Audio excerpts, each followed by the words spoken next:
As baby boomers mature and face major life changes like retirement, many don't plan on slowing down their lifestyle. A recent survey of Canadian boomers found that more than half are feeling freer than ever before. Many boomers are seizing the opportunity to become more active on the dating scene. Some are even getting the tattoos or piercings they've always wanted. Agreeing this is a current trend is boomer expert David Kravitz.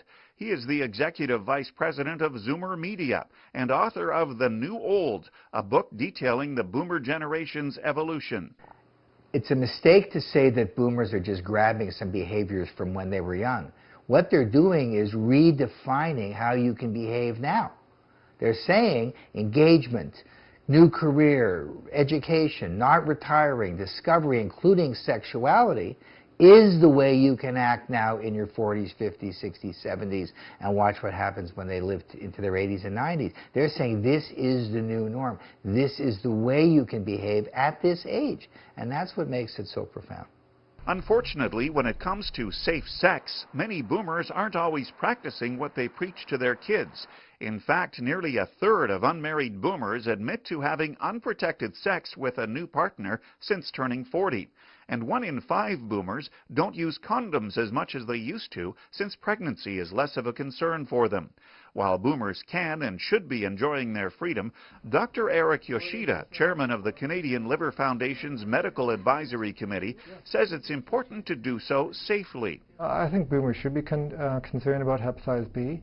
The reality is that some boomers may be having sexual intercourse that is unprotected, and that is a leading cause of hepatitis B transmission in North America and Europe. And just because you're older doesn't necessarily mean that you have natural immunity.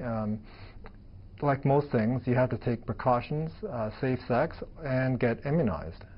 What's concerning is more than half of boomers say they're not worried about contracting sexually transmitted infections.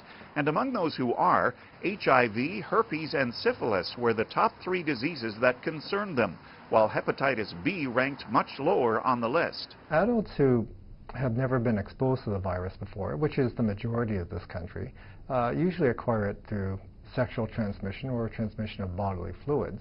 And they get an acute hepatitis where they're very ill, and a significant proportion of those will have liver failure, requiring consideration for liver transplantation or even premature mortality.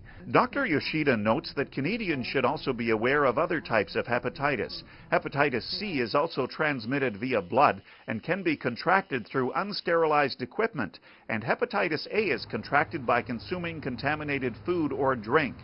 All forms of hepatitis have serious consequences, such as jaundice, extreme fatigue, nausea, abdominal pain, and death. Hepatitis B in particular is the leading cause of liver cancer worldwide. Fortunately, vaccines are available to protect against both hepatitis A and B. There is no vaccine against hepatitis C. To learn more about the different forms of hepatitis, how to protect yourself and your family, and how to help others living with hepatitis, visit the Canadian Liver Foundation's website at liver.ca.